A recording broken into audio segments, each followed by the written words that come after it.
Hi, a brief look at NPK. You'll see on a lot of bottles you'll have 3 numbers, and these represent the nitrogen, phosphorus and potassium. Just a brief thing on what that means and how they will differ in the nutrients you'll buy. So N is your nitrogen. This is for leaf growth, stems and branches. With a lack of nitrogen in the plant, you'll find there'll be yellowing on the leaves, the growth will be stunted, and there'll be the stems and everything will be a little bit weaker, not able to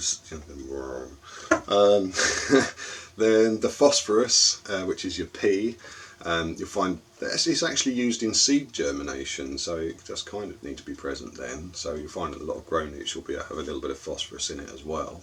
This is also prominent for root development.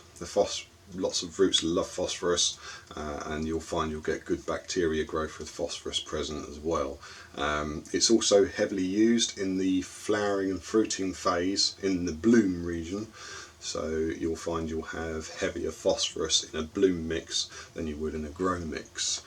Signs that you haven't got much phosphorus in the media would be the stunting of growth, lower yields, all that kind of thing. Anyways, so K, potassium, that's going to be for fruiting and flowering, and it'll also help the plant to build its immune system to combat disease. Again, with potassium, it's heavily in the flowering phase really, although it is used in the grow.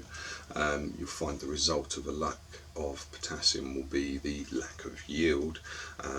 You'll get scorching on the leaves, and it would have low resilience to disease. So these are the 3 main components you're going to find on a bottle when you go out and look. These are going to be the NPK, the 3 numbers. So you're going to want to, in the grow side of things, sway to more the nitrogen.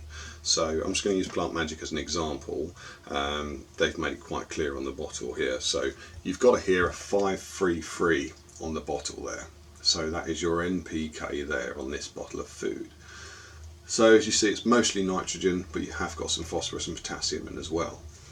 If you go on to the bloom side of things, obviously the nitrogen has dropped down, so you've got 354, yes, 354 here, and it's a lower nitrogen because you still need a little bit of nitrogen through bloom, but it's mostly phosphorus and potassium that you're going to require in the bloom phase.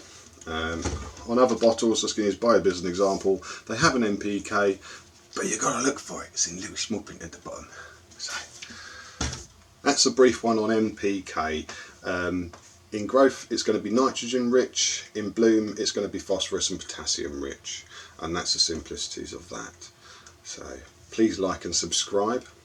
Thank you.